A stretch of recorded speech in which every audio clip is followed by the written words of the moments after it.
Will is an underachieving student at a famous magic institution, but he makes up for it by using a sword to take down his adversaries because he's devoid of magic.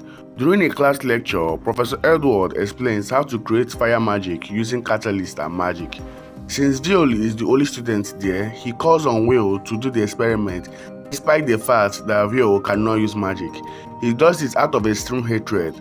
But Will is unable to resist his commands. As a result, if he approaches the front of the class and tries to cast the spell, but as is always the case, nothing occurs, thus the entire class don't take long to make fun of him for his constant mistakes. Edward encourages everyone to relax. He simply wants to personally chastise Will for being unable to cast such a simple spell. Edward hates Will because he thinks he can attend magic school without any magic. Even though Will is brilliant in magical theory and has no magical skill at all, while Edward isn't worried about Will's safety at all, it would still be sad for his record if his student burned to death, so he asks Sherlyn to not do reckless things like that in the future. One of his students casts the fire spell from his seat to make the catalyst in front of Will. Sherlyn is sorry. Edward ends the experiment and starts a speech about how magic is supreme in this world, that people who lack talent for it have no right to exist in this magic academy. Edward makes direct eye contact with Will and says he was just trying to help a little since Will is obviously not going to be able to do the demonstration. Will is torn out from all the vitriol he's been receiving after class, but others love picking on him. So Chianin follows him out to keep teasing Will. Luckily, Coletta rushes to Will's rescue and finds that there are still some individuals who support him. Coletta is an honor student, so Chianin wonders why she's protecting the city.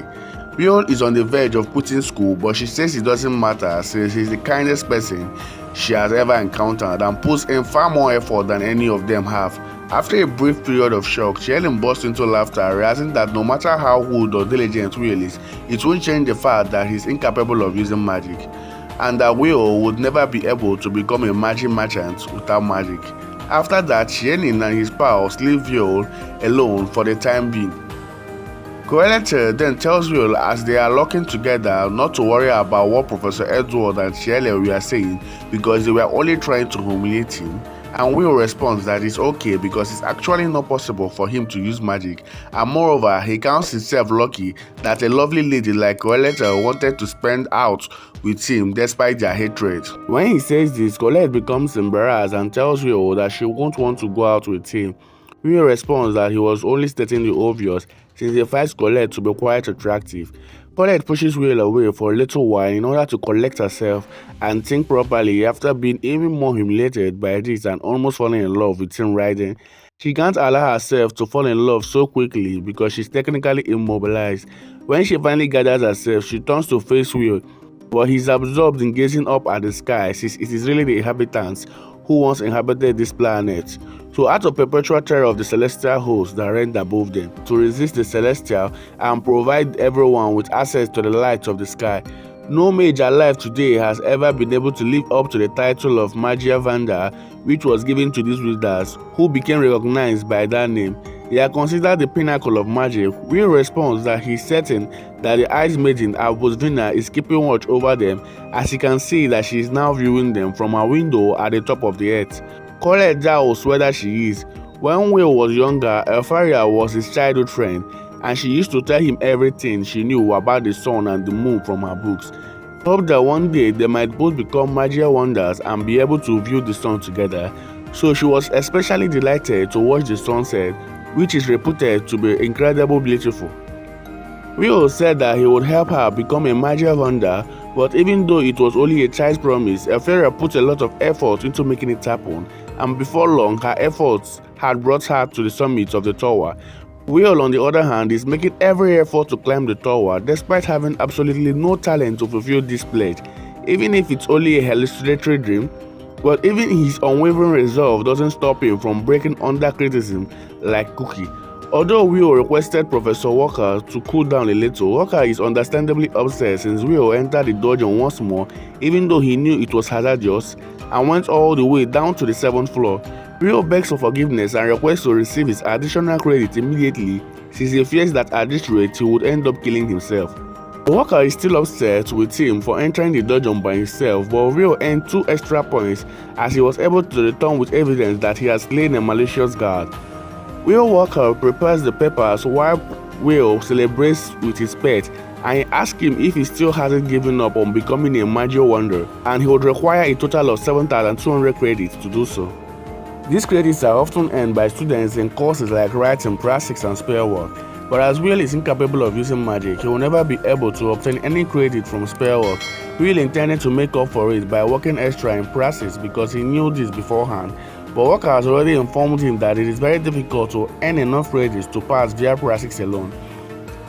Will wants to cling to the hope that he can live up to his promise of becoming a magic wonder even if he knows his odds are small. In any event, he informs Will that if he doesn't start accumulating more credits, he might not even graduate in the distant future. Walker has learned that Will did not receive any credit on his most recent exam. Therefore, in order to avoid failing, he needs to obtain 4 more credits by the end of this week. Will is surprised to see that he only has 2 remaining days before the deadline.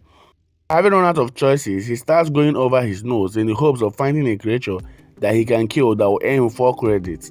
Wagner tells Will that there is a monster called Baskerville on the 6th floor of the dungeon, and because Will hasn't submitted it yet, he may earn the necessary credits by killing it. Despite Will's intense desperation to discover something, Wagner doesn't want the push for Will to enter the dungeon. Will rushes to hug Wagner to express his gratitude for all of his assistance he has provided, but Wagner warns him. Unfortunately, Chiene overheard the entire exchange while outside Wagner's office, so he knows that Will intends to murder a Baskerville in the dungeon. Being a genuine hater, he intends to go down there and kill it first. As a result, Will won't be able to earn enough credits to finish the course. Will shows up on the 6th floor of the dungeon sometime later, having previously battled at Baskerville. He is feeling confident and believes he will easily prevail. Will's pet doesn't think it is a good idea for him to approach this with such confidence, but Will assures him that he won't burn to char like he did the last time if he takes precautions against the Baskerville's flame breath. Nevertheless, he is relying on Kiki to detect the Baskerville.